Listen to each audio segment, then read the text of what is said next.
Voilà. Donc, bonjour à tous, bienvenue à ce webinaire en ce qui concerne le SDAGE, qui concerne l'agence de l'eau Artois Picardie. Nous nous présentons déjà, nous avons donc Jacques Blarel qui est le collaborateur en ce qui concerne la Chambre d'agriculture, avec aussi d'autres collaborateurs ici présents autour de la table qui pourront, on va dire, vous aider. Je me présente donc Emmanuel Leveuil, je suis élu de la Chambre d'agriculture et je suis aussi membre du conseil d'administration de l'agence de l'eau Artois Picardie. Donc, ce que nous allons pouvoir débuter, c'est les règles, on va dire, habituelles. En ce qui concerne, on va dire, ne pas ouvrir votre micro, lever la main si vous avez un mot, on va dire, une question qui sera, on va dire, à poser. Et ensuite, donc, toutes nos conversations, n'hésitez pas aussi à mettre sur le chat. Elles seront aussi, on va dire, reprises en considération. Donc, dans un premier temps, nous allons avec Jacques vous présenter le projet d'USDAGE 2022-2027 qui est en consultation. Et ensuite, donc, différents slides. Et à un moment donné, nous allons pouvoir vous donner la parole et pouvoir échanger. Donc, n'hésitez pas à noter l'ensemble des questions qui vont être sur ce sujet. Et de ce fait, nous y répondrons. Donc, ce webinaire fait partie d'un ensemble, on va dire, d'une explication vocale et en direct avec des échanges. Sachez qu'il y aura aussi, et nous le redirons à la fin, des explications qui seront à caractère écrit, qui vous permettront de vous situer et de pouvoir, on va dire, répondre à la consultation publique. Donc, le SDAGE, schéma directeur d'aménagement et de gestion des eaux, est un, on va dire, plan qui sert, on va dire, c'est un document de planification qui fixe pour 6 ans les orientations permettant d'atteindre les objectifs attendus en matière de bon état des eaux. C'est-à-dire que la directive européenne et l'Europe a des objectifs d'amélioration des masses d'eau et de ce fait, la France par son SDAGE, donc c'est un document qui n'est pas prescriptif, mais qui est un document d'orientation, sera, on va dire, décliné après ça dans les PLU et les PLUI. Donc, ce que nous allons vous les expliciter maintenant. D'où l'importance de ce webinaire et des explications écrites qui vont vous permettre de pouvoir répondre à la consultation publique qui vient de démarrer. Donc, dans un premier temps, donc c'est un document de planification. Donc, il y a des programmes de mesure des PDM qui sont associés avec des listes et des actions opérationnelles à réaliser pour atteindre les objectifs du SDAGE qui va être voté en comité de bassin en début d'année 2022, au terme de la consultation publique. Slide suivant.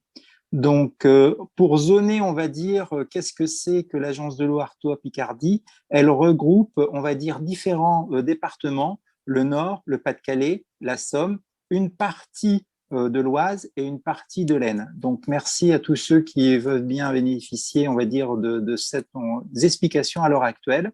Sachez que pour les Hauts-de-France, il y a des départements qui ont uniquement, qui seront comme l'Aisne, avec Laurent Poinceau, si vous voulez aussi des explications, mais il y a aussi un webinaire qui a été fait il y a 2 jours, et avec l'Oise, qui dépendent du SDAGE Seine-Normandie. Donc, nous allons vous expliciter les différents échanges que nous avons eu lieu avec l'agence de bassin des Hauts-de-France. Pourquoi? Nous avons déjà discuté longtemps avec eux sur différents points. Nous avons eu des avancées, beaucoup de choses qui ont pu avancer au fil du temps.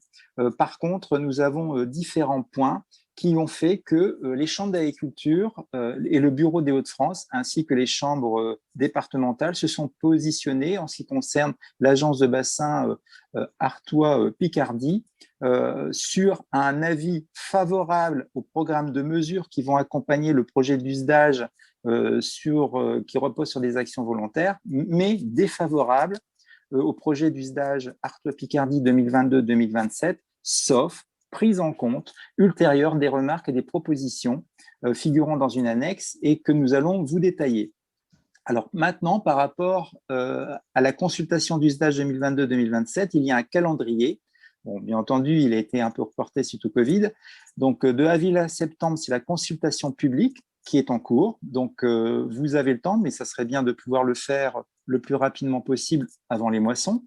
Et les chambres doivent donner aussi leur avis pour le mois de juin. Donc, ce dont je viens vous les expliciter, puisque nous sommes le 30 juin. Cela a été fait.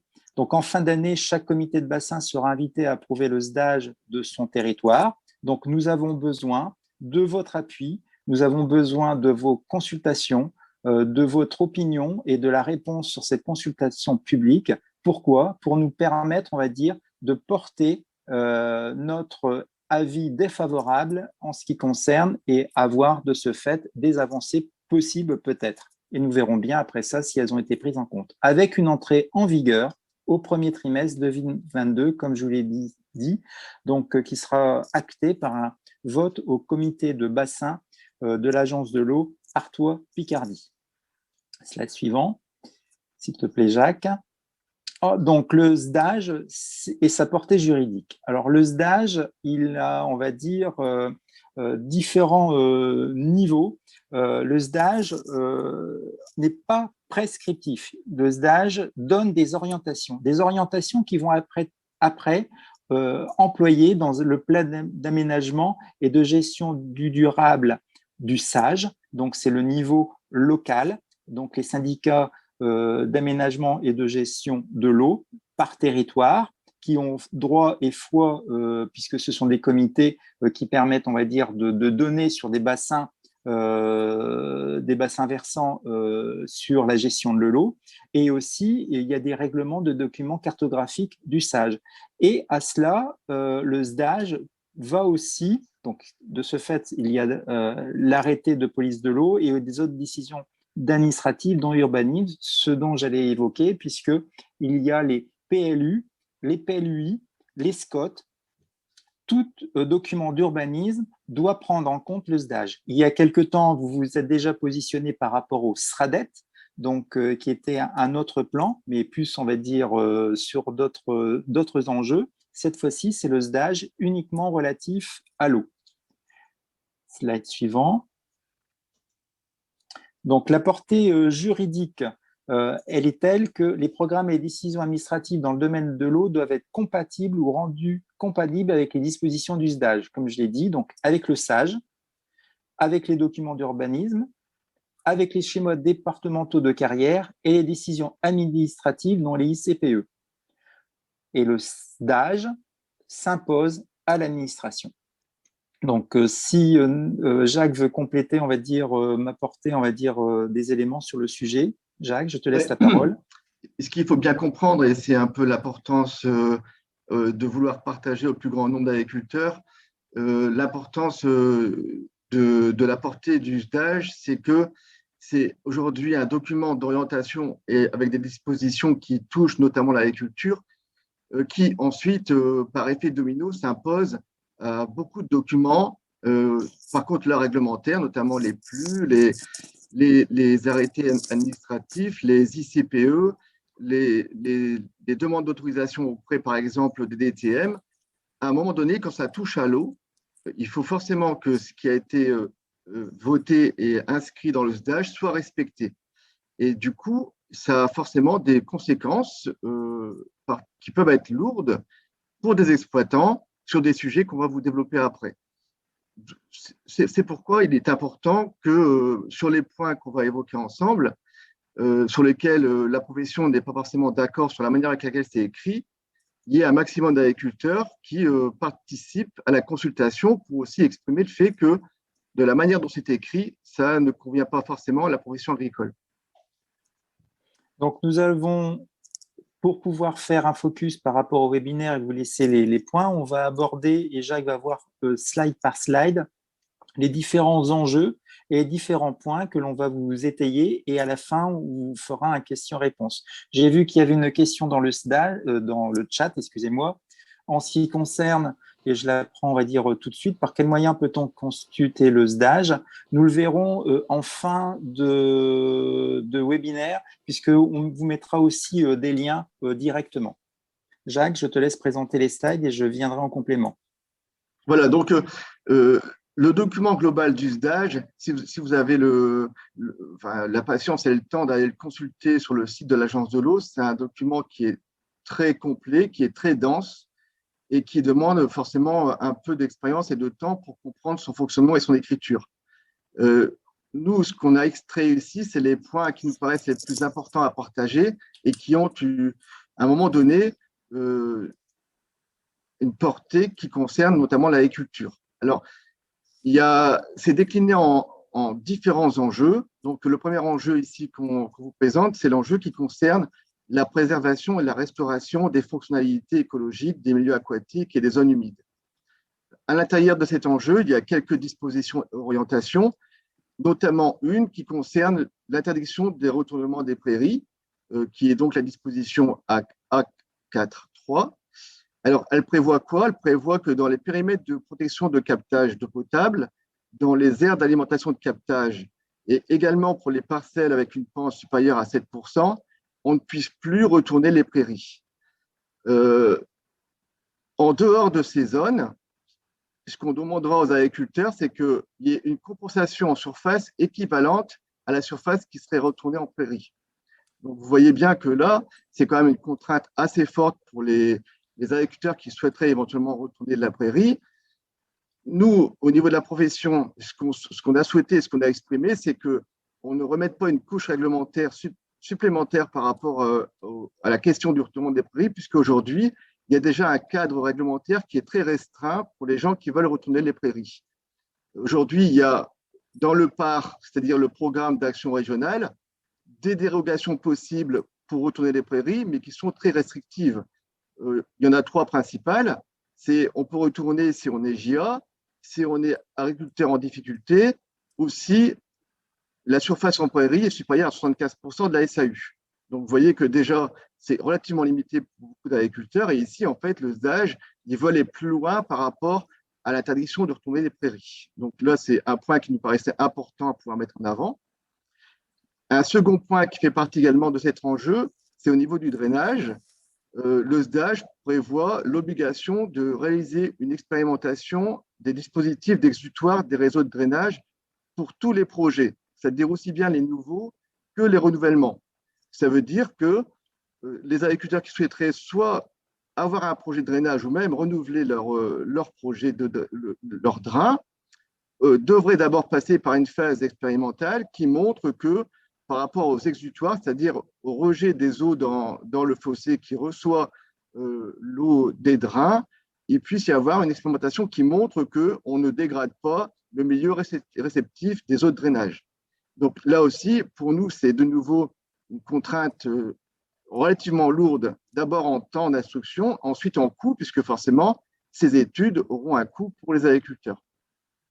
Ça peut être notamment problématique dans les territoires, notamment la zone des polders ou les bas-champs, dans lesquels de devoir recréer des dispositifs récepteurs des eaux de drainage peuvent être une contrainte qui pourrait mettre à mal la réalisation du projet de drainage.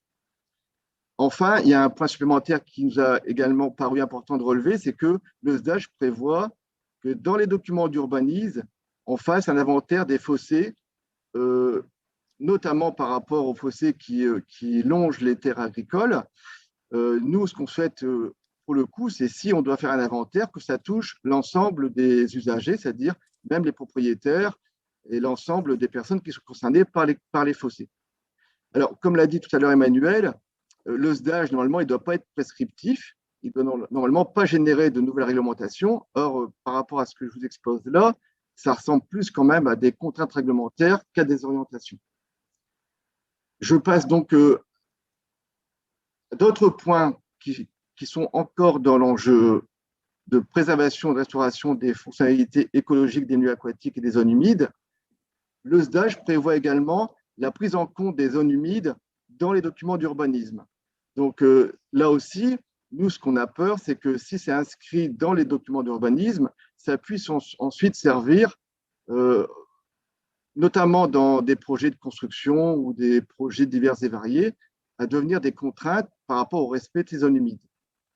En lien avec ça, aujourd'hui, lorsque les sages, et c'est de leur prérogative, auront établi des cartes qui vont préciser sur l'ensemble de leur territoire ce qui tient des zones humides ou pas, il faudra, si le SDAGE est voté en l'état, c'est que pour les gens qui ont des projets pour lesquels ça s'inscrit sur des zones qui sont considérées comme des zones humides, qui est la prise en compte des séquences ERC, c'est-à-dire éviter, réduire et compenser l'impact sur les zones humides. La compensation des zones humides, aujourd'hui, ce que prévoit le SDAGE, c'est que pour le projet, il faudra qu'il y ait une restauration des zones humides qui ont été effacées, une restauration à hauteur de 150% de la surface perdue, à condition que la restauration se fasse dans le SAGE dans lequel le projet est prévu. Si la restauration se fait dans un SAGE voisin, on passe à 200% de la surface prévue, et si ça se met en place dans tous les autres cas, c'est 300% de la surface mini. Ce qui veut dire qu'à un moment donné, nous, ce qu'on craint, c'est qu'il y ait une pression foncière importante qui fasse que peut-être on ne puisse plus forcément mobiliser les surfaces nécessaires pour pouvoir compenser l'effacement des zones humides par rapport aux projets qui sont prévus. Par ailleurs, nous, ce qui nous chagrine également, c'est qu'aujourd'hui, le cadre réglementaire prévoit déjà que la loi biodiversité de 2016 prévoit une obligation de résultats, mais pas forcément de moyens. C'est-à-dire qu'aujourd'hui, déjà, lorsque vous avez des projets, on tient déjà compte du fait que vous devez rétablir la fonctionnalité de la zone humide qui aurait été détruite par un projet. Or, ici, en plus de cette obligation, il y aurait une demande de compensation de surface supplémentaire à trouver dans le SAGE ou dans les SAGE voisins. Aujourd'hui, donc, encore une fois, dans le cadre de la fonctionnalité des zones humides, la méthode de l'Office français de la biodiversité intègre déjà le maintien de l'équivalence écologique en créant ou en restaurant des zones humides. Donc nous, on pense que ça va plus loin que ce qui est déjà aujourd'hui nécessaire à respecter par rapport au cadre réglementaire. Si je peux me permettre et te faire une pause. Par rapport aux zones humides, nous avons aussi la définition de la zone humide qui doit être bien prise en compte et sur lequel nous avons quand même une bataille qui est à continuer. Normalement, elle sera inscrite, elle sera vérifiée, qu'elle soit bien, on va dire, une définition avec un critère déterminé par la technique de l'OFB, l'Office français de la biodiversité, puisque c'est une technique qui permet déjà de faire par rapport à des carottages de sol. Donc, il faut aller se déplacer sur cette zone afin de bien déterminer si c'est bien une zone humide, même s'il y a la flore, pour éviter, on va dire, des déviances qui pourraient à terme arriver en ce qui concerne, on va dire, une zone urbaine où la cartographie des zones humides serait bien faite et on va dire à côté une prairie où on regarde du bord de chemin la cartographie des zones humides, puisque là, il y a quand même des enjeux importants par rapport à tout ce qu'il y a, par rapport aux autres réglementations qui en découlent. Un exemple par rapport aux différents éviter, réduire, compenser. Eh bien, si vous avez on va dire, une extension d'une usine sur une zone qui est déjà, par exemple, en bordure littorale, pensons, on ne va pas donner de nom d'entreprise, mais qui désire, là où il y a déjà une pression foncière et qu'il n'y a pas de zone d'expansion, enfin, de zone de compensation possible, eh bien, si on va sur le SAGE voisin, eh bien, ça sera une pression supplémentaire puisqu'il y aura soit à hauteur de 200%, soit à hauteur de 300%, mais surtout essentiellement à hauteur de 200% par rapport au SAGE voisin. Donc, le voisin va supporter une charge foncière par rapport à une restauration des zones humides dans cette zone-là. C'est aussi pour ça que nous, on se bat à l'Agence de l'eau, pour le peu d'agriculteurs qui y sont encore présents par rapport aux élections, à bien définir ce que c'est que les zones humides et les enjeux que cela octroie nous derrière. Alors, pour compléter ce que disait tout à l'heure Emmanuel, le SDAGE et le projet de SDAGE, il n'est pas sorti depuis 3 ou 4 mois, c'est en discussion déjà depuis de nombreux mois. Il y a quand même des choses qui ont été obtenues et sur ce point-là, on a obtenu des dérogations, notamment pour les bâtiments d'élevage et des annexes. Ce qui veut dire que pour ces projets-là, on peut déroger à ces obligations. Notre souhait, c'est d'étendre aussi ces dérogations aux activités d'horticulture et de maraîchage. Donc ça fait partie aujourd'hui des choses qu'on veut ajouter dans le domaine des dérogations. Un point également complémentaire, c'est que on parle de notion d'espace de bon fonctionnement d'un cours d'eau.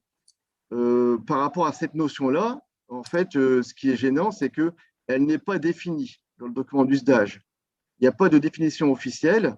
Et si c'est mal défini, pour nous, c'est un risque d'interprétation, notamment dans les documents d'urbanisme, puisqu'on pourrait avoir des territoires qui interprètent les textes différemment par rapport à la manière de considérer les espaces de bon fonctionnement des cours d'eau.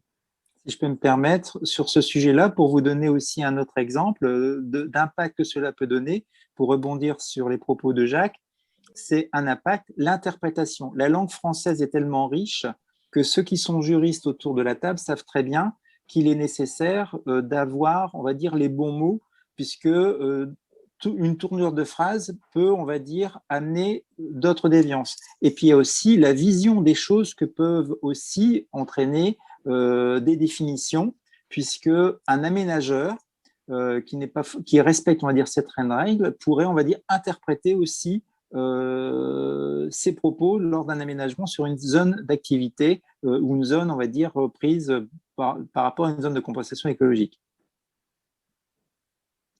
Jacques, à toi. Voilà, donc on passe ensuite à un autre enjeu qui est garantir une eau potable en qualité et en quantité suffisante. Dans le document d'usage, à un moment donné, il est précisé que on souhaite inciter l'ensemble des usagers à s'engager dans la réduction, voire la suppression des produits phytosanitaires. Sur ce point-là, en fait, nous, on pense que le mot suppression, il est un peu trop fort par rapport aujourd'hui à ce que ça peut entraîner par rapport à l'agriculture. Et donc, on voudrait, en termes tout simplement d'éléments de langage, certes, engager l'agriculture à faire des efforts par rapport à l'optimisation, la réduction des produits phyto, mais pas forcément, c'est compliqué. mais pas forcément à aller vers la suppression des produits phytosanitaires. Arrête le son. Ensuite, il y a la question des captages prioritaires, c'est-à-dire les captages d'alimentation en eau potable. Ça, c'est également un point important. Alors, forcément, vous savez qu'à l'échelle du bassin Picardie, il y a un ensemble d'aires d'alimentation de captage, avec notamment des captages prioritaires.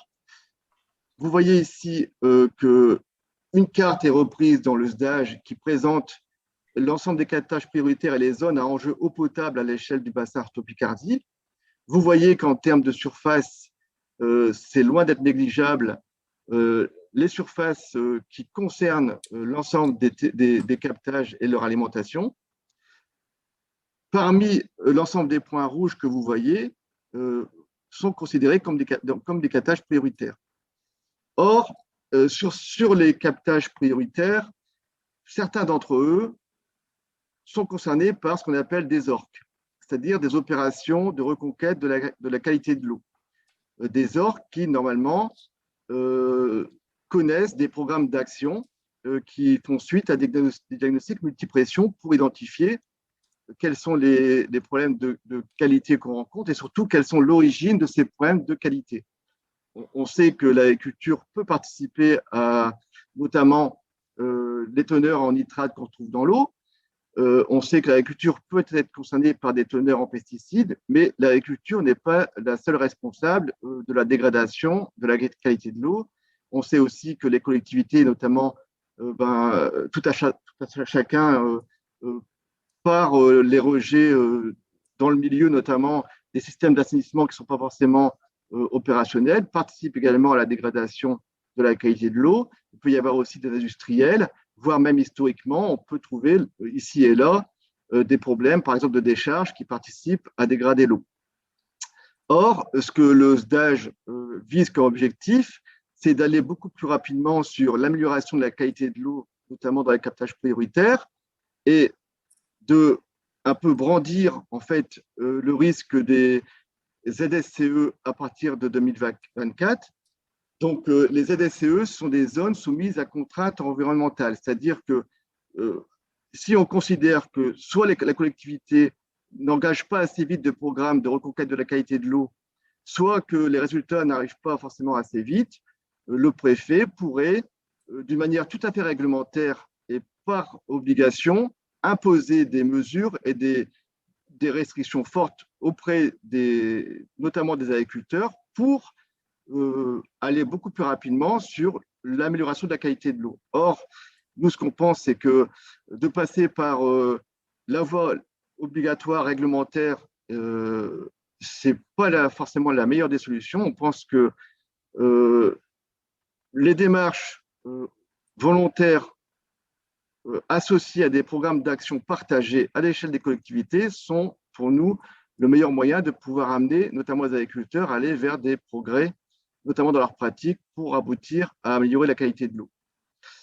Alors, juste par rapport à ça, si tu me permets, Jacques, donc ce qu'il faut savoir, c'est que nous, il faut absolument qu'on protège la façon et qu'on travaille avec les orques. Les orques, comme tu l'as dit, ça dépend d'une collectivité. Il faut aussi qu'il y ait un animateur. Il faut que la collectivité ait une compétence GEMAPI pour ceux qui sont un petit peu, on va dire, en lien avec les clés, les sages. Sur le sujet, donc au niveau territorial. Ensuite, par rapport à ça, il y a donc c'est bien multipression, donc c'est bien attrait à tous les usagers, quels qu'ils soient. Donc l'objectif de reconquête de la qualité de l'eau. Par contre, la zone soumise à contrainte environnementale, elle est régie, et vous allez comprendre, par 3 arrêtés préfectoraux. Le premier définit la zone de captage prioritaire sur lequel vont se trouver les 2 autres arrêtés. Le deuxième arrêté, qui est pris au même moment, concerne ensuite le niveau en disant que c'est un plan volontaire pour les agriculteurs, parce que c'est uniquement monopression, donc uniquement pour le monde agricole, de faire un plan volontaire. Donc on a le droit de ce fait derrière à avoir accès à des MAEC, comme par exemple une réduction d'intrants ou alors une culture légumière avec, on va dire, beaucoup ou alors du bio sur une certaine zone. Par contre, et ça c'est pendant ce deuxième arrêté de plan volontaire, c'est pendant une certaine période définie, soit en urgence, soit sur une période définie, ça peut être 3 ans, mais il faut rentrer plus dans le détail. Je vous donne juste à niveau. Le troisième arrêté, si le deuxième n'a pas été suffisant dans l'objectif des résultats, fait que c'est un arrêté qui définit un plan obligatoire. Et donc là, vous n'êtes plus, on va dire, indemnisé pour le travail ou rémunéré pour le travail que vous faites pour la qualité de l'eau. Donc, c'est pour ça que nous, c'est une arme pratiquement pour nous, l'arme ZSCE ne doit pas être mise en place. Il faut privilégier la discussion dans les orques, faire que les orques puissent vivre et donc avec des échanges avec les autres usagers pour améliorer et trouver des solutions, quelles qu'elles soient. Jacques, je te laisse la parole. Alors, ici, dans le même enjeu qui concerne garantir notamment une eau potable en quantité, on aborde ici maintenant les aspects liés notamment à l'irrigation. Le SDAGE, en fait, dans son écriture, invite les sages à définir des volumes disponibles par usage. Ça, c'est nouveau. On ne connaissait pas ça dans le précédent SDAGE. Quelque part ici, on incite les sages à l'échelle des territoires à en fait définir des quantités d'eau par usage, c'est-à-dire que l'agriculture serait bénéficiaire de X millions de mètres cubes, mais au-delà duquel il serait du coup beaucoup plus difficile ensuite d'accéder notamment à des autorisations de prélèvement, de création de forages pour l'irrigation. Donc, cette invitation à demander aux sages déjà de réfléchir à des volumes disponibles alors qu'ils ne sont pas tous dans des situations de tension nous gêne quand même beaucoup puisque c'est forcément commencer à mettre en place une approche qui s'apparente plus à des quotas. Alors, l'agence de l'eau, pour un petit peu avancer sur ce sujet-là, a engagé une étude il y a un peu plus d'1 an pour définir à l'échelle des territoires ceux qui sont en tension quantitatif à court, moyen ou long terme par rapport à la ressource en eau. Cette étude devrait aboutir d'ici quelques semaines et en fait, elle va du coup définir une carte qui va ressembler à celle-ci. La carte que vous voyez là, c'est la carte qui a été présentée le 11 décembre dernier lors du comité de bassin. C'est une carte intermédiaire, elle n'est pas définitive, mais à cette époque-là, déjà, on a bien mis en évidence que déjà des territoires étaient pressentis en tension quantitative à court terme, d'autres à moyen terme, et enfin d'autres qui ressortaient pour l'instant sans problème de tension à l'échelle du bassin Artois-Picardie. Néanmoins, vous voyez que les territoires qui sont en rouge et en jaune sont majoritaires dans le bassin en termes de tension à court et moyen terme. Forcément, dans ces territoires qui ressortiraient en tension, si la ressource est inférieure aux besoins et dans les secteurs en tension, alors les sages auraient la liberté de mettre en place des programmes territoriaux de gestion de la ressource en eau. Ce qui veut dire que là, il y aurait des programmes qui définiraient comment est-ce qu'on partage la ressource entre les différents usages, en sachant que forcément, l'agriculture arriverait toujours derrière l'eau potable et derrière l'industrie.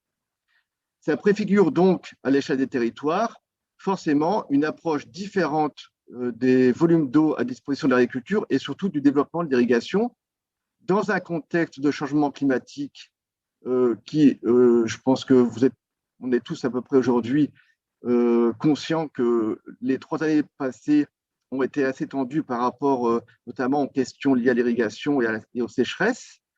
Si demain ou dans les années à venir, on était amené à rencontrer une fréquence plus importante de ces années de sécheresse, ça préfigure donc forcément des difficultés pour les agriculteurs à pouvoir éventuellement développer des programmes d'adaptation au changement climatique, notamment au travers de l'irrigation. Donc, nous, ce qu'on demande par rapport à ça, c'est que s'il fallait déjà engager des réflexions et des démarches en termes de gestion de la ressource et de partage, que ça se limite d'abord et uniquement aujourd'hui qu'au secteur en tension et identifié comme tel. Ensuite, dans le SDAGE, il est prévu également de vouloir réviser périodiquement les autorisations de prélèvement d'eau. Ça voudrait dire qu'aujourd'hui, un agriculteur qui a dans les mains une autorisation de prélèvement n'aurait plus la garantie qu'il puisse en fait s'en servir sur des périodes relativement longues, puisque la période de l'autorisation pourrait tomber à un moment donné.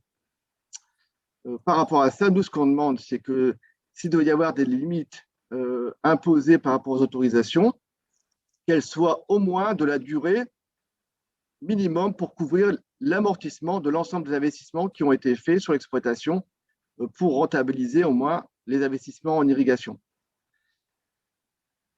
Enfin, nous, par rapport au territoire, on pense qu'il peut y avoir des risques de distorsion d'un territoire à l'autre vis-à-vis de la ressource en eau, puisque les territoires, ils ne sont pas cloisonnés en termes d'échange ou d'alimentation en eau, ils sont reliés soit par rapport à des cours d'eau, soit par rapport à des nappes qui traversent les différents bassins. Or, d'imposer dans un territoire des restrictions ou des contraintes par rapport à des volumes risque d'être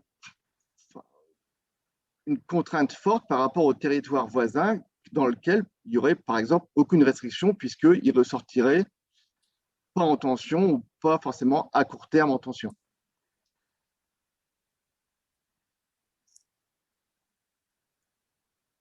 Enfin, en termes d'adaptation au changement climatique, la profession pense qu'il faudrait s'interroger, regarder si la question de la création des retenues d'eau ou des bassins à des fins d'irrigation n'est pas aujourd'hui une solution alternative intéressante pour les irrigants, pour ceux qui ne disposent pas forcément d'assez de débit pour alimenter les enrouleurs, et du coup de pouvoir permettre de faire du stockage, notamment l'hiver, pour s'en servir l'été, ou dans les secteurs qui peuvent éventuellement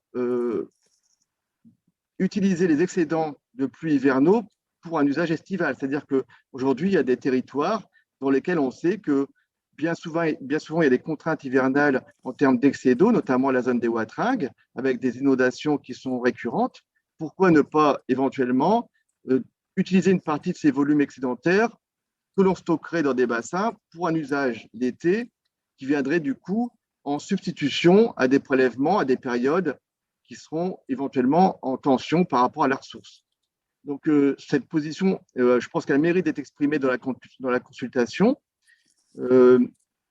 Et pourquoi pas également profiter du projet du canal Seine-Nord-Europe qui est actuellement en étude, mais en étude définitive, puisque les travaux devraient démarrer dans quelques mois, voire une année ou deux, et profiter de ce chantier pour réfléchir à peut-être pouvoir mobiliser des volumes d'eau qui pourraient être stockés à des fins d'irrigation.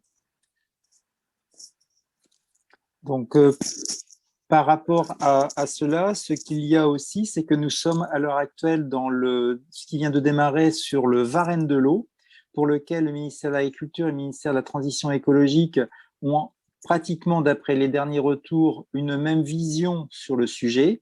Sachez que l'agence de l'eau, pour laquelle on porte le SDAGE, à l'heure actuelle à votre consultation et à vos retours, dépend aussi du ministère de la Transition écologique.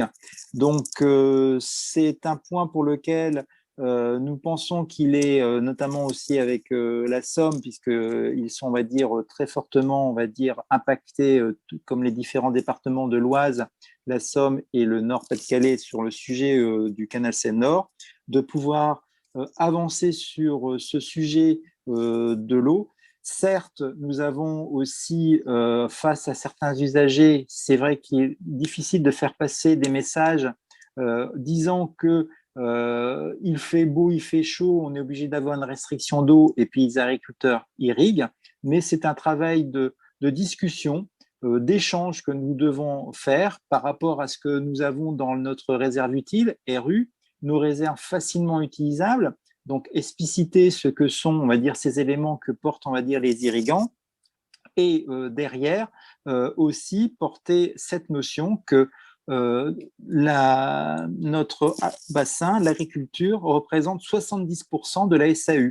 70% de la SAU pour lequel, et revenir aussi sur un point tout à l'heure par rapport au SAGE, c'est que le SAGE peut faire, on va dire, et a le droit de faire, on va dire, un partage de l'eau entre usagers, industriels, agriculteurs, on va dire, usagers nominatifs. Par contre, nous deux et nous portons l'idée que nous avons, par notre surface de 110%, aussi une notion qui n'est plus de partage, mais qui serait plus une notion sur la gestion, puisque cette notion de gestion prend aussi la part que représente, certes, de ponction, mais minime, que tu pourrais redonner au terme de la discussion du webinaire, des quantités d'eau que nous prélevons en mode irrigant, mais c'est une part minime à l'année. Par contre, nous contribuons et notre activité agricole par nos surfaces aussi à la recharge de la nappe. Et donc, nous voulons plus travailler sur une notion non pas de partage où on va arriver à une confrontation entre usagers sur un partage de l'eau, des quotas. Vous pensez bien à ce que l'on pensait il y a très longtemps. Par contre, là, on parle sur un système de gestion et donc de dynamique, d'évolution et de contribution aussi à la recharge de la nappe. Jacques? Oui, alors pour compléter, c'est vrai que y a quelques chiffres intéressants quand même à avoir à l'esprit par rapport à l'irrigation. Les prélèvements pour l'irrigation à l'échelle du bassin Picardie, c'est 10% des prélèvements totaux. 70% c'est pour l'eau potable et 20% c'est pour l'industrie. Alors, on n'est pas dans une région où l'irrigation pèse 70 ou 80%, comme on peut le voir dans des départements du sud de la France. On ne pèse que 10%, mais forcément, ces 10% sont prélevés sur 2 à 3 mois l'été, dans une période où, bien sûr, on est plutôt en basse eau, voire en étiage, et qui, du coup, forcément, c'est une pratique qui, en termes de conflit d'usage, apparaît plus facilement l'été par rapport aux pratiques agricoles. Par ailleurs, on souffre également d'un problème tout simplement visuel, c'est que l'irrigation, ça se voit de loin, ça se voit le long des routes. Et donc, forcément, pour les usagers, on peut comprendre qu'il on a l'impression que l'irrigation, c'est une part importante des prélèvements dans le milieu. Or, chez nous, c'est moins de 10% des prélèvements aujourd'hui à l'échelle du bassin de Picardie. Je vois aussi que dans le chat, différentes personnes voudront intervenir. On va faire l'intervention. Il n'y a plus que quelques slides avant de regarder par rapport à la consultation. Et j'ai vu aussi que M. Elbois voudra, on va dire, poser une question. Ça a été relayé par Laurent Poinceau. On continue, Jacques? Oui, donc c'est le dernier enjeu. L'enjeu, donc, c'est s'appuyer sur le fonctionnement naturel des milieux pour prévenir et limiter les effets négatifs des inondations. Sur ce point-là, donc, il y a une disposition qui est préserver et restaurer les zones naturelles d'expansion de crues. Par rapport à ça, en fait, nous, là-dedans, ce qui nous gêne, c'est que bien souvent, ces zones d'expansion de crues sont des espaces agricoles. Or, l'inondation de ces parcelles, si c'est pour un intérêt général, alors ça doit être compensé, ça doit être rémunéré, ça doit être indemnisé. Donc, vis-à-vis de ce point-là, nous, ce qu'on souhaiterait, c'est que dans le SDAGE, si la profession, elle participe à rendre un service, ben, ce service-là, à ce moment-là, il doit être forcément pris en compte. Voilà. Les points principaux, on vient de les présenter. Bien sûr qu'il y a d'autres points dans le SDAGE qui auraient mérité d'être mis en avant, mais ce sont pour nous les points principaux.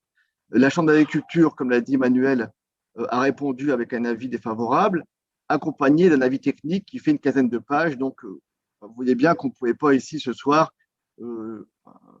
présenter l'ensemble des points et des argumentaires qu'on a développés dans le document. Aujourd'hui, ce qui est important, et c'est surtout l'objet du webinaire, c'est d'inciter les gens du coup à participer, à s'exprimer par rapport au stage. Vous avez ici sous les yeux le lien qui vous permet d'aller participer à la consultation. Peut-être que Laurent peut peut-être faire un copier-coller dans le chat pour que les gens puissent éventuellement le récupérer. En termes d'organisation, on imagine bien que vous ne serez pas forcément tous ni en capacité ni avoir le temps d'aller lire l'ensemble du document d'usage. Et donc, on a prévu de pouvoir éventuellement imaginer une aide à la participation. Donc, on a prévu un document qui fait quelques pages. Donc, on a prévu, on va dire, une aide qui est, on va dire, sur quelques pages, avec aussi, par rapport à cela, on va dire, par rubrique. C'est pas le système Vive ma vie, c'est je suis un éleveur, j'ai des prairies, j'ai un réseau d'irrigation, je suis irrigant, j'ai des zones humides. Eh bien, il suffira de cliquer sur cette, on va dire, ce lien qui vous permettra de donner différents, on va dire, éléments de langage et différentes compréhensions par rapport à votre problématique. Nous ne sommes pas tous éleveurs, certains ont des prairies, d'autres des réseaux de drainage, polyculteurs. Donc, de ce fait, et d'autres, c'est par rapport à la qualité de l'eau. Donc, on peut, on va dire, de ce fait, vous diriger par rapport à votre propre problématique, mais le tout, c'est contribuer, participer à la consultation avec le lien qui a dû être mis dans le chat. Je ne vais pas, on va dire, cliquer sur le chat, sinon je vais perdre, on va dire, quelques éléments de visio. Mais voilà. C'est fait, donc, Emmanuel, c'est fait. Merci Laurent. Merci Laurent à toi. Donc, excusez-moi, pour compléter, donc le document, il est prévu avec des liens qui vous permettent, si vous voulez aller directement par rapport à votre typologie d'exploitation et aller sur la thématique qui vous intéresse.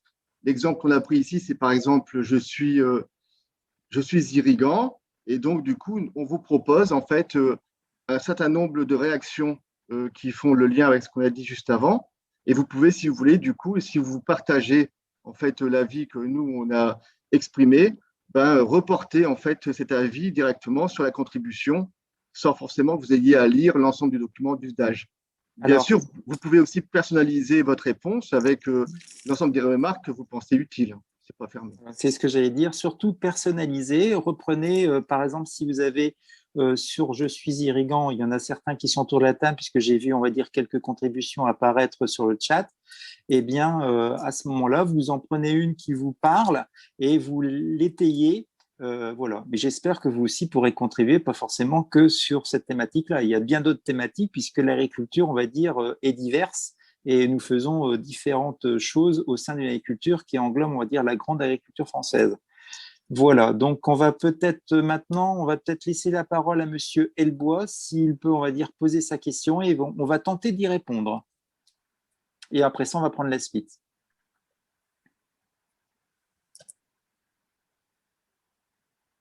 Si Monsieur Helbois veut poser sa question, s'il est encore présent.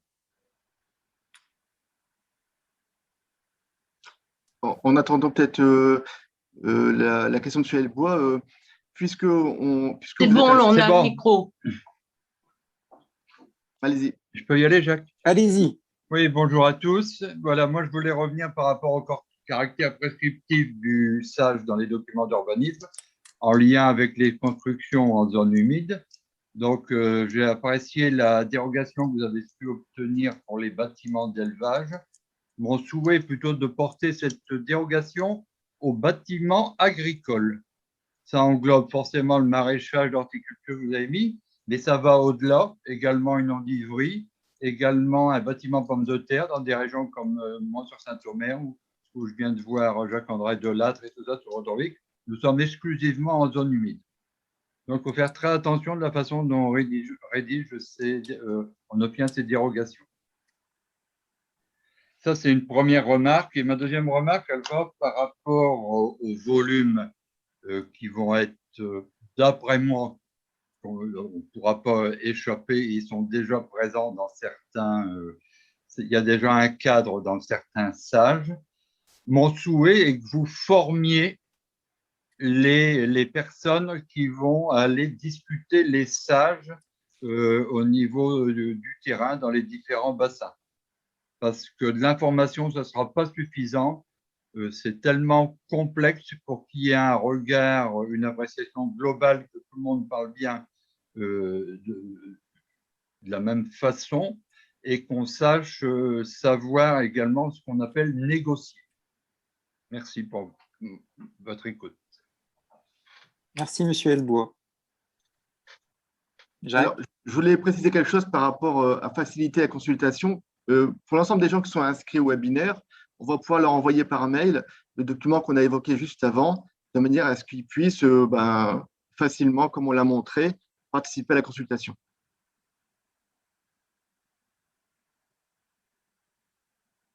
Gabriel, ouais, tu as une question? Ouais. Ouais, bonjour à tous. Moi, j'ai une simple question. Là, tout à l'heure, vous parliez de bon fonctionnement de cours d'eau dans les contraintes réglementaires. Quelle est la définition d'un cours d'eau parce que là, on n'a pas forcément tous la même définition et je pense que ça serait bien de le préciser entre la zone des Watringues et ceux qui sont habitués à des fossés ou alors à une rivière. Enfin, c'est pas la même chose, quoi. Donc, qu'est-ce qu'un cours d'eau? Quelle est sa limite? Comment on définit ça, quoi?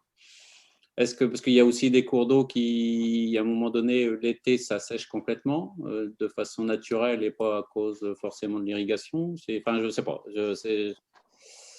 Je pense que ça peut être qu'il y a un besoin de le préciser. Tout à fait. Jacques, je te laisse répondre. Tu étais en train de rechercher dans les papiers de Nous définition. sommes en train de chercher les critères, on va vous les imprimer, on va vous les mettre en message. Les Ouais. 3 critères. Et, là, dans le stage, ce qui était surtout gênant, c'était en fait comment on définit l'espace de bon fonctionnement du cours d'eau. Il y a le cours d'eau, mais il y a aussi son espace de bon fonctionnement. Et Ouais, ça, il y a deux choses, Jacques, là-dedans. Ouais. Et je pense Parce que que- d'abord, c'est de savoir ce que c'est qu'un cours d'eau. Et après, on voit son espace. Un cours d'eau, c'est du l'article. vocabulaire, je pense, hein, mais bon. Excusez-moi, un cours d'eau. Donc, Caroline Prévost, juriste en environnement, un cours d'eau, la définition se trouve à l'article L115-7-1 du Code de l'environnement qui met 3 critères: écoulement d'eau courante dans un lit naturel à l'origine, l'alimentation par une source et un débit suffisant la majeure partie de l'année. Voilà la définition du cours d'eau. Qui fait l'objet de cartographie aujourd'hui, normalement officielle, par rapport à la reconnaissance de ce qu'est un cours d'eau ou pas. Donc, Selon dans la- la zone des Watringues, les Watergans ne sont pas un cours d'eau, alors. Pas tous, mais certains sont Certains, un peu… oui. Ouais. Certains, oui, mais pas tous. Non, mais c'est… Je pose la question pour que tout le monde soit… Ah, oui, oui. Ben, je suis d'accord avec toi, Gabriel. Les Watringues ne sont pas des cours d'eau. Point. C'est Denis Boulanger. Ah oui. Même si certains sont concernés par être bordés de bandes enherbées. Oui, même si certains ont été concernés par la négociation qui a eu lieu en 2000, je ne sais plus combien, enfin, il y a déjà quelques années de ça. Parce que c'est pas c'est la même réglementation qui s'applique. Il y en a une, c'est la loi biodiversité de 2016 et l'autre, c'est l'arrêté interministériel des zones de non-traitement de 2017 prise par Ségolène Royal avant de partir. Tout à fait. C'est ça la Et il y en différence. a eu d'autres où ils sont Merci, concernés même Caroline. par les BCAE. On va s'exposer là-dessus à des contentieux avec la police de l'eau éventuellement. Hein. Je veux dire, ça va pas être simple. Hein. Il peut y avoir des agriculteurs qui vont être confrontés demain à l'arrivée de la police de l'eau et puis derrière des actes juridiques et qu'est-ce qui va se passer, quoi. Ça peut être compliqué. Enfin, j'imagine, hein, j'espère ne pas arriver à ça, hein, mais C'est déjà le cas dans la Tout à Somme. fait. Mais pour… Alors, n'oubliez pas de couper votre micro après avoir parlé. Hein. Sur la zone Watringue, je pense que la police de l'eau est bien au courant que c'est vrai qu'il y a un certain nombre de linéaires que la profession a négocié à l'époque des bandes enherbées, qui est vraiment reconnu. Et d'ailleurs, si on va sur le site de la DDTM, je pense, on arrive à trouver exactement les cartes qui nous concernent directement. Donc, je pense que ça, on n'a pas trop de problèmes de ce côté-là. enfin, Tout au moins. avec les agences environnementales, ça peut être compliqué, quoi. Enfin, avec les associations, c'est des portes d'entrée pour rentrer, pour emmerder le monde, quoi. Tout à fait, je sais. Mais… Donc, n'hésitez pas à remonter cette information lors de la consultation. Ensuite, Jacques redit bien, nous, c'est par rapport au bon fonctionnement du cours d'eau. Réexplicite un petit peu, on va dire, notre position sur le sujet. Il y a la définition, je comprends, Gabriel, mais il y a aussi le bon fonctionnement derrière qui fait que… C'est aussi problématique. Et ça, c'est aussi à géométrie variable. Hein. Comment est-ce qu'on interprète ça?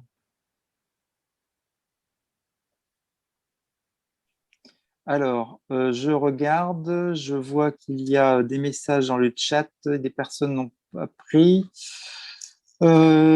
Amélie, il y aurait une question sur les ZSCE. Oui, à ce moment-là, peut-être qu'Amélie peut-être poser sa question directement sur en conversation pour de suite. Il semblerait que ce soit les ZSCE sont intégrés dans le SDAGE.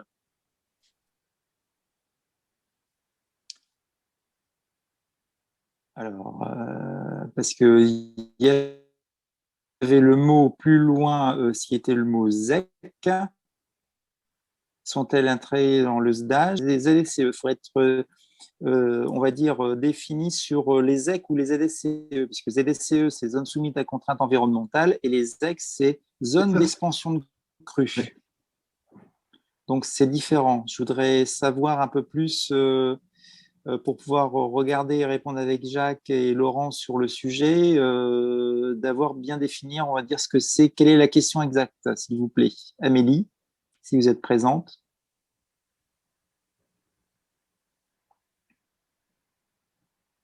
Bon, en tout cas, sinon on peut éluder l'interrogation, Emmanuel. Que sur les questions initiales, c'était sur les ZEC. Sont-elles intégrées dans l'usage? Mais si c'est les zones d'écrêtement de crue, il n'y a aucune raison qu'elles y soient, je pense. Hein.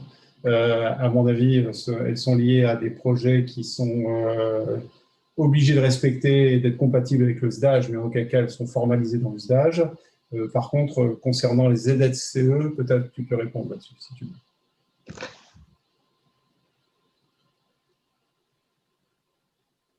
Allez-y. Vas-y, Jacques, sinon. Les ZSCE, est-ce qu'elles sont formalisées? Alors, par rapport aux ZSCE, aujourd'hui, elles ne sont pas formalisées dans le SDAGE, puisque c'est un outil, la ZSCE, que peut prendre le préfet s'il considère que dans les zones, notamment dans les ORCs, que les résultats d'amélioration de la qualité de l'eau ne soient pas atteints. Et donc, c'est un outil que peut utiliser le préfet, mais dans le SDAGE, il n'y a pas de dispositions aujourd'hui précises sur où est-ce qu'elles vont s'appliquer, où et comment. Mais c'est un outil. Et nous, cet outil, on a des craintes assez fortes sur, d'abord, sur ce que ça va engendrer en termes d'obligations pour les agriculteurs, parce que là, ce serait quand même un peu une inconnue par rapport à ce qu'on leur demanderait de respecter sur les parcelles qui sont concernées par les orques. Et donc, en fait, très clairement, nous, on n'est pas du tout partisans qu'on aille jusqu'à la mise en œuvre de ces ZSE. On préfère très largement aller vers des programmes partagés et volontaires des pratiques agricoles. Il y a M. Delacre, je crois qu'il y avait une question. Oui, Monsieur Delacre. oui, bonjour à tous. Déjà une réflexion par rapport aux zones d'expansion de crues. Effectivement, ce n'est pas mis, elles sont pas, comment je veux dire, elles sont répertoriées dans les papiers. Et comment je veux dire, c'est même dommage qu'on fasse, qu'il n'y a pas de lien entre les zones d'expansion de crues et éventuellement des retenues. Les zones d'expansion de crues, ça génère, voilà, notamment sur la vallée de la Haine, beaucoup de réticences et d'opposition. Cette eau, ce serait peut-être bien vu d'essayer de voir pour pouvoir la garder pour l'été. Et notamment, les retenues, ce serait dans des zones où les gens aujourd'hui ne disposent pas de possibilités d'irrigation. Ça pourrait leur permettre de développer certaines cultures ou d'améliorer d'autres. Après, par rapport aux sages, il est important qu'on se mobilise et que tout un chacun donne son avis là-dessus. Si je me réfère à l'ancien sage qui nous a été imposé lors du SCOT, et Didier le sait très bien, on a été bien embêté avec ça au niveau du puits de la communauté de communes de Druic. On ne s'est pas trop méfié, on n'a pas trop fait attention aux zones humides qui ont été déterminées, certaines n'importe comment. Et quand on se réveille, il est un peu tard, ça s'applique aux documents d'urbanisme, mais on n'a plus qu'à subir, quoi. Donc, il est important quand même qu'on se mobilise et que la Chambre fasse bien passer le message auprès des agriculteurs de se mobiliser pour la consultation. Merci, Jean-Jacques. Par contre, comme il a été évoqué, c'est effectivement les zones d'extension de crues qui étaient visées, je pense qu'il est important dans le cadre de l'écriture d'usage de faire la différence entre les zones d'écrêtement de crues, qui sont des procédures qui sont mises en place de manière concertée et qui créent la surinondation ou l'inondation avec des ouvrages physiques, avec donc la différence avec ce que veulent faire les agences. Aujourd'hui, c'est d'utiliser les espaces naturels agricoles pour pouvoir faire des zones d'expansion de crues sur lesquelles il n'y aura pas a priori de dispositif d'indemnisation par contre, puisqu'on sera sur des modalités d'aménagement global qui viendront soulager l'aval et demander à l'amont de supporter finalement le fait de retenir un peu d'eau plus longtemps peut-être sur l'ensemble des territoires. Et tout ça est lié avec une politique générale, avec l'effacement notamment de tout ce qui est petites digues, diguettes, etc. Voilà pour la précision. Merci Laurent. De toute façon, c'est pour ça que le webinaire est là, pour faire partager toutes les questions et apporter les réponses quand on les a immédiatement. D'autres questions? Oui, si vous permettez, j'aimerais rajouter quelque chose, Emmanuel. Tout à l'heure, tu parlais de contribution du monde agricole au niveau, avec une SAU qui représente 70% du territoire qui permet la captation de l'eau de pluie. Je pense que c'est extrêmement positif dans la com et qu'il faut le mettre en avant. Je dirais presque mettre de contribution essentielle. Pour moi, c'est absolument indispensable. Ça permet de positiver notre communication, ça permet de positiver vis-à-vis du grand public, et on n'est plus sur un discours de défense du monde agricole, mais on est sur un discours où on positive, où on présente les choses et qu'on est absolument indispensable à l'environnement, à notre territoire. Et je pense que ça, c'est il faut vraiment le mettre en avant et le faire partager par les différentes administrations. Donc, moi, ça me paraît très, très fort. L'autre préoccupation, c'est ce que disait Jacques tout à l'heure sur les quotas d'eau éventuels qui pourraient être demain mis en place, suivant les secteurs. Je pense que là, on va avoir un problème de concurrence en interne là-dessus sur nos secteurs. Donc, je pense que là-dessus, il faudrait être ferme. Et puis, je pense que ça aura un impact relativement fort aussi sur les irrigants. Mais moi, j'ai une question à ce sujet-là. La Chambre, là, vous avez un avis défavorable à ce jour dans ce que vous présentez. Quel impact cet avis défavorable? Est-ce que ça les oblige à se remettre en cause, à ce que les auteurs des propositions sont obligés de prendre en compte, ou est-ce que ça peut aller, est-ce qu'on peut faire fi de vos propositions ou de vos remarques? Alors, par rapport à ça, au terme de la consultation, donc jusqu'à présent dans la hiérarchisation, on va dire, des éléments, donc l'un des premiers slides, les chambres devaient se positionner représentant le monde agricole et différentes agricultures pour le 30 juin, ce qui a été fait par les différents bureaux régionales et ensuite départementaux. Et après, c'est la consultation publique. Après, c'est à eux, puisque n'oubliez pas qu'ils doivent répondre, on va dire, à des normes européennes avec des objectifs d'amélioration des masses d'eau. C'est ce qui nous est dit et ce qui nous est présenté.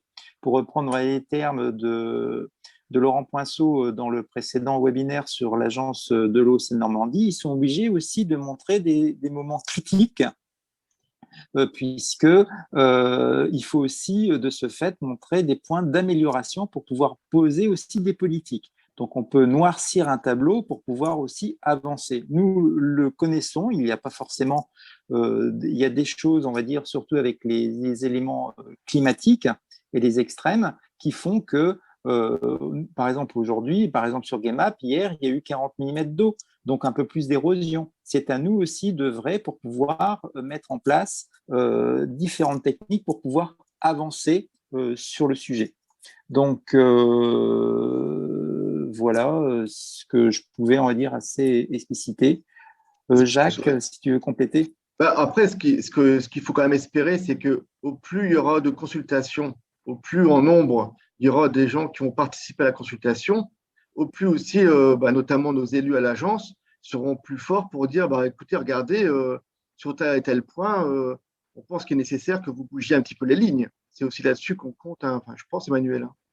Tout à fait. Et oui. Par rapport à ça, donc, au terme, on va dire, de cet élément, les consultations, il y aura une position au terme, donc une proposition qui sera votée en comité de bassin, comme j'ai dit au tout début, et ça sera voté en début d'année 2022. Et là, on votera défavorable. Si c'est défavorable, définitif, eh bien, comme c'est passé pour Seine-Normandie, que peut représenter, on va dire, les procédures qui sont plus à même et que Laurent, ici présent, pourra expliciter, on peut engager des procédures juridiques. Je peux te laisser la parole pour monter ce que c'est qu'un cas, Laurent Poinceau, sur ce sujet-là, par rapport à Seine-Normandie.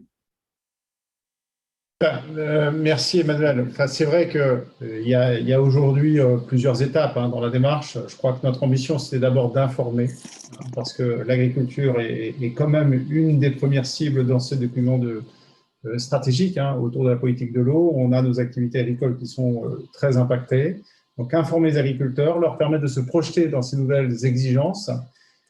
Évidemment, prendre connaissance de la représentation professionnelle pour savoir quelle était la tendance dans laquelle les professionnels se sont positionnés sur ces documents. Et effectivement, c'est plutôt défavorable.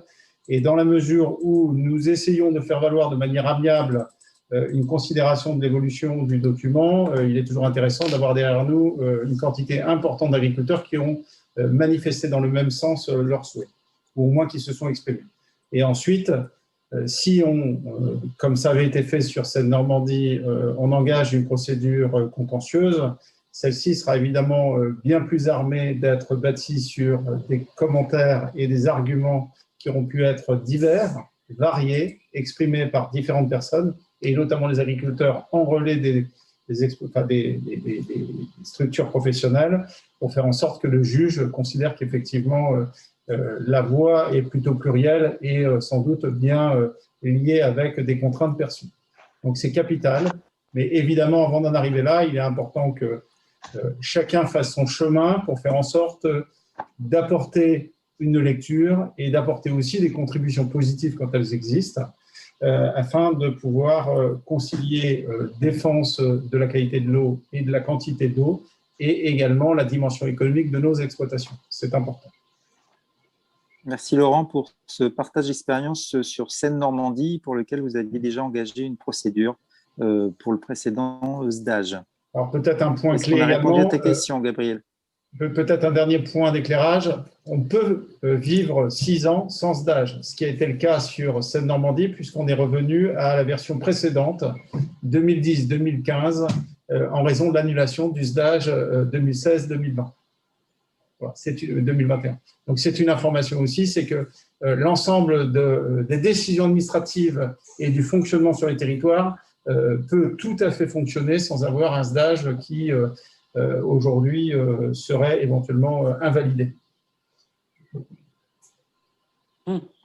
Merci Laurent. D'autres questions? Sinon, on peut peut-être de ce fait… Il y a Carlos qui… Carlos. Je peux me permettre vite fait. En fait, Carlos. je voudrais aussi que Vas-y, Carlos. qu'on est victime, l'agriculture est victime pour moi d'une double et d'une triple peine. Parce qu'en fait, l'urbanisation qui s'accroît, moi je suis dans les champs captants ici, plus on a d'urbanisation, moins on a de champs captants, moins on a d'eau, plus ils mettent de compteurs sur la nappe, plus on consomme et plus on nous reproche qu'il n'y a plus assez d'eau et la qualité. Et on est en train de… Enfin, moi j'ai l'impression qu'il y a une inversion et c'est important aussi de leur faire comprendre. Moi je voyais le préfet lundi, j'ai pas l'impression qu'on pense pareil. Enfin, si vous comprenez ce que je veux dire. Et on nous accuse, et en fait, on est aussi des victimes. Et ça, faudrait arriver à le mettre en forme, quoi. Enfin, c'est ma façon, de voir les choses, quoi. Non, mais ne t'inquiète pas. Nous sommes tous, on va dire, sur la même vision. On a même, on va dire, des langages différents sur le sujet, mais de toute façon, pour reprendre les propos, on va dire, de Laurent par rapport à ceux de Jacques et de moi, c'est de toute façon que nous devons, on va dire, avancer et consulter. Il y a une question, Emmanuel. Je ne peux dire que ça. Il y a une question, Emmanuel. Je reviens. Bon. Bonjour, Maryse Moreau. Et malheureusement, j'ai la vidéo qui ne marche pas sur Enfin bref. Moi, je voulais revenir sur le propos de Carlos. Et moi, je suis dans le secteur de Sage-Marquedol. Et c'est vrai que le discours devient particulier par rapport à nos élus et nos concitoyens parce que on a un problème, nous, dans notre secteur, on est tendu sur la quantité.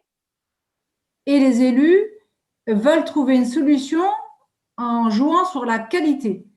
Et là, je n'ai plus d'arguments parce que je siège au niveau du bureau de la salle de Sage-Marquedol et de la clé. Je n'ai plus d'arguments parce qu'on est là qu'on veut développer le bio. Enfin, j'ai rien contre le bio, mais ce que j'essaye de faire comprendre à nos élus, c'est que si on veut vraiment développer le bio, il va y avoir une problématique sur la quantité. Et je n'ai plus d'arguments. Voilà, c'est là que le discours est à double ou à triple peine pour le monde agricole. Et franchement, j'ai besoin vraiment de la contribution de la Chambre pour m'apporter des arguments auprès des élus. Voilà, c'est la particularité que je voulais faire remonter. Pardon, je vous ai coupé. Hein. Il n'y a pas de souci, ne t'inquiète pas, Maryse. On connaît aussi vos différents, on va dire, prises de parole et aussi vos engagements sur le sujet, et on vous en remercie. on regardera pour pouvoir, on va dire, évoquer ce sujet-là et trouver les arguments autres, mais c'est aussi un des arguments, c'est celui que j'ai explicité aussi, c'est par rapport à ce que nous contribuons. Et de plus en plus de ce fait, cela met en porte-à-faux ce qu'a lu tout à l'heure Gabriel sur la positive attitude par rapport à cela, c'est que derrière, ça le met, on va dire, dans une position de porte-à-faux, puisqu'il faut de ce fait réinjecter les eaux pluviales, séparer les eaux pluviales des eaux d'assainissement. Il faut donc par rapport à certains usagers, et derrière, ça oblige, on va dire, l'agence de l'eau à mettre d'autres emplois qui sont réut-réuse, un plan qui est réutilisation des eaux usées. Voilà, et donc on regarde aussi pour le travail des eaux de steppe, donc pour trouver, on va dire, ça c'est pour, mais ça c'est pour les irrigants, des autres sources d'eau qui servent, on va dire, qu'on puisse, on va dire, utiliser. Donc voilà, il y a, en travaillant dans ce discours, c'est aussi un moyen de pouvoir donner des arguments, mais on l'évoquera hors du webinaire spécial ESDAGE, Marie, et on va revenir vers toi pour répondre à tes questions, et puis aussi à Carlos s'il en a besoin. De toute façon, on est là pour ça. Emmanuel, il y avait une question qui était posée, c'était est-ce que le boulonnais repasse en zone vulnérable? Alors, là, on est sur une question, on va dire, particulière. Aujourd'hui, nous avons eu encore une position qui était, notre position, on va dire, Chambre d'agriculture a été, on ne passe pas en zone vulnérable ce qui n'a pas le droit, enfin, ce qui n'est, on va dire, pas passé en zone vulnérable. Donc, c'est pas parce qu'il y a une zone, on va dire, qui servirait l'homogénéité. Donc, par rapport à ça, il y a tout un travail qui a été fait avec la Chambre d'agriculture pour réfléchir à comment argumenter. Et donc, nous avons proposé de pouvoir travailler sur une zone, on va dire, de test afin de montrer que différentes choses, mais on peut l'évoquer, on va dire, en aparté. De toute façon, là, en ce qui concerne les zones vulnérables, il devait y avoir ce jour, qui est hors stage, hein, bien entendu, mais ce jour, il devait y avoir une réponse qui nous avait été posée en ce qui concerne les chambres d'agriculture par rapport au président, mais on a renvoyé les informations comme quoi nous étions défavorables à cette, on va dire, cette homogénéisation de zones vulnérables, ce qui n'a pas le droit d'y être, n'y va pas.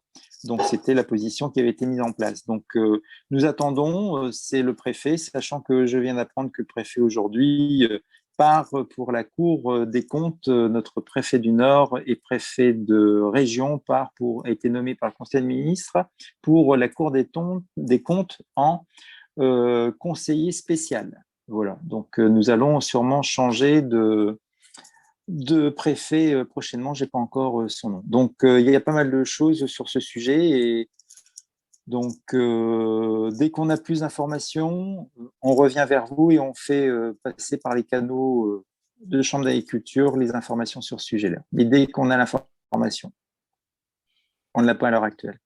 Tu peux peut-être prendre, s'il te plaît, Jacques, les 2 derniers slides pour bien remontrer, on va dire, Laurent Poinceau a mis dans le chat le lien pour pouvoir faire la consultation publique et y répondre. Et donc, je pense qu'on va peut-être arriver aussi au terme de ce webinaire. De toute façon, il va être remis et il y aura un nouveau webinaire, normalement au mois d'août, sur le sujet. Et donc, par rapport à ça, donc, nous avions, donc, on dit bien les explications. Donc, aujourd'hui, des explications vocales, des échanges, vous explicitez.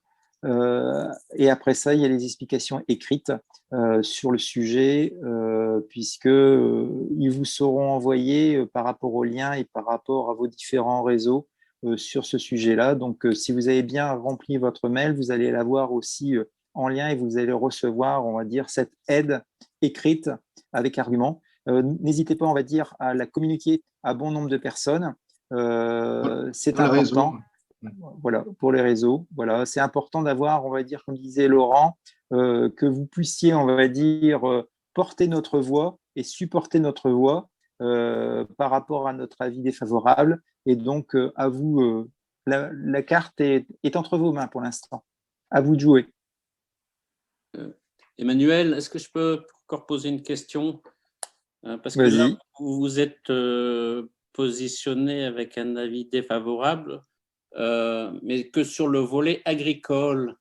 Est-ce que vous êtes amené, ou est-ce que la profession peut être amenée à prendre des positions ou faire des remarques sur les autres volets qui concernent les collectivités, qui concernent les industriels ou autres?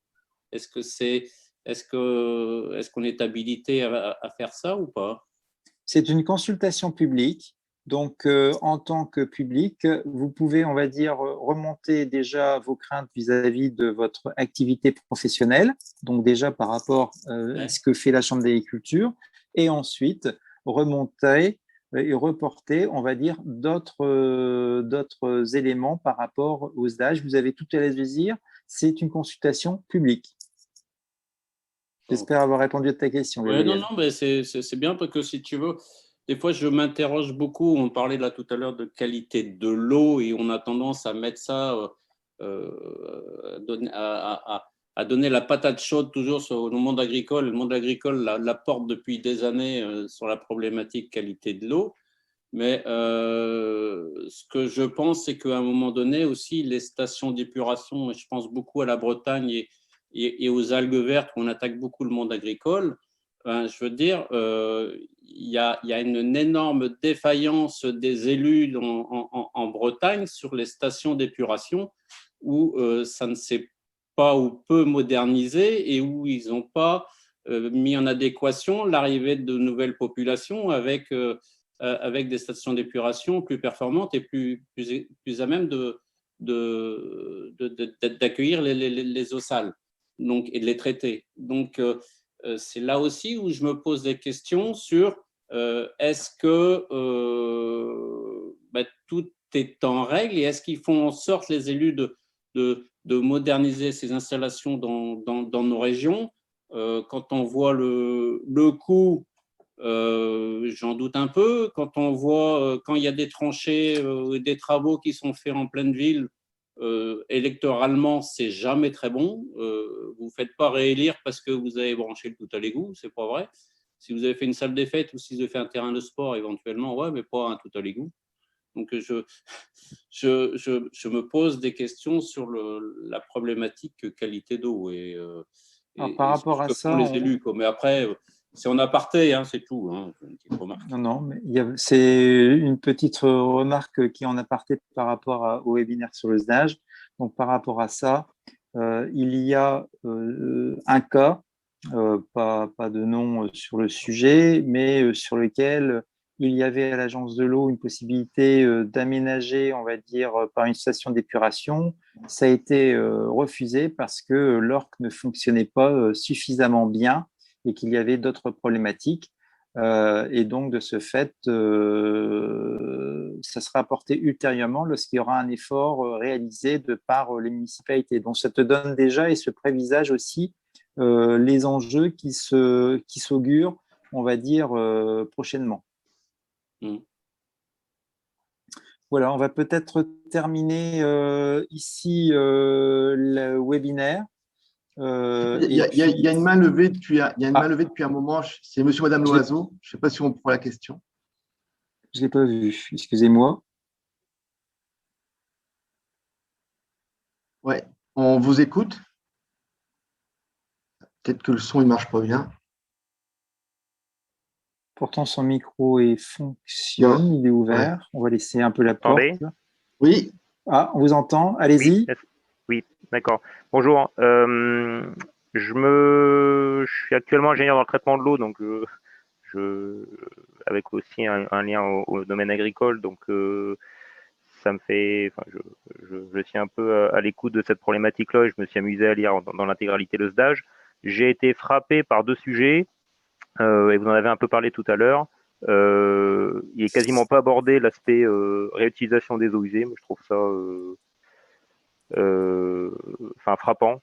C'est un sujet qui soit pas mentionné, donc je trouve que ça peut aussi être une solution dans certains cas dans les zones critiques de disponibilité d'eau, à certaines périodes de l'année en tout cas, et aussi j'ai été frappé par la faible part donnée à l'aspect stockage d'eau en période de crue ou même de pluviométrie importante. Et j'avais aussi une question du coup à ce sujet. En dehors des de zones qui seraient définies comme non sous tension, est-ce que des retenues pourraient être stockées alors même qu'il n'y aurait pas de PTGE qui aurait pu être mis en place puisque les zones seraient définies comme non en tension? Est-ce que c'est une possibilité qui est envisagée ou pas? Alors, pour la deuxième question, je vais laisser Jacques. Pour la première, c'est comme je disais, il y a des négociations qui sont faites et il y a un plan, un appel à projet REUT-REUS, donc réutilisation des eaux usées, mais il faut savoir à quelle destination des eaux usées, puisque derrière, il y a aussi la qualité bactériologique de réutilisation. Donc, si c'est au domaine, on va dire, à titre particulier, ça peut être, on va dire, des eaux pluviales, mais par rapport, on va dire, aux eaux usées, derrière, c'est si on va vers pour une réinfiltration dans la nappe, il faut être sûr de la qualité bactériaux et régulière.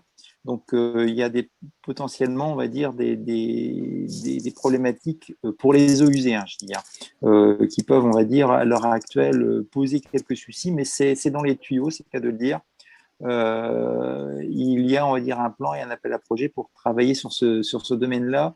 Mais je ne l'ai pas vu préfiguré, c'est vrai, dans le SDAGE, il y a tellement de lignes que voilà, il faudrait que l'on puisse revoir.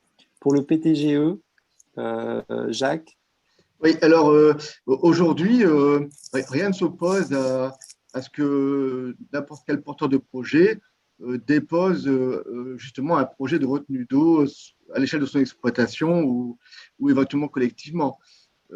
Aujourd'hui, le cadre réglementaire il existe et la Chambre accompagne des agriculteurs qui envisagent de vouloir créer leur retenue d'eau, plus ou moins grande d'ailleurs. Donc aujourd'hui, la contrainte, elle n'est pas là. La contrainte aujourd'hui, c'est qu'on bute quand même sur une position assez dogmatique, notamment de la DREAL, sur limiter très fortement la réalisation de retenues d'eau, notamment alimentées par les zones nappes. Donc ça, c'est un vrai problème aujourd'hui qu'on rencontre pour les agriculteurs qui voudraient s'engager dans cette voie-là. Et c'est pour ça que le Varenne de l'eau en ce moment est très important et qu'il y a un discours, comme je l'avais dit en préambule, entre le ministère de l'Agriculture et le ministère de la Transition écologique pour l'instant, dont dépend l'Agence de l'eau, pour travailler sur l'irrigation et notamment sur les retenues. C'est entre guillemets, pour l'instant, il y a, on va dire, des avancées communes à date d'hier. D'accord, merci. On va peut-être arrêter là, ça va faire 19h. Normalement, on avait prévu 18h30, mais c'est bien, c'est qu'il y a eu bon nombre de questions et on espère avoir répondu et que vous avez été satisfait de ce webinaire. Donc, de ce fait, écoutez, nous vous adressons par mail les différents éléments. N'hésitez pas à les envoyer auprès de vos différents contacts, de vos voisins agriculteurs, d'en parler ou de faire une réunion. De toute façon, nous sommes disponibles et il y a un prochain webinaire qui sera aussi réalisé pour lequel vous avez la prochaine date qui sera le 13 août. Pour ceux qui n'auront pas pu participer ce jour ou ceux qui n'auront pas pu, on va dire, visionner l'actuel. Voilà, nous vous remercions. Merci beaucoup à tous d'avoir participé et puis une bonne soirée. Et on compte sur vous pour les consultations publiques. Hein. Merci Emmanuel, merci Jacques. Merci à vous. Bon, vous m'avez fait quitter maintenant.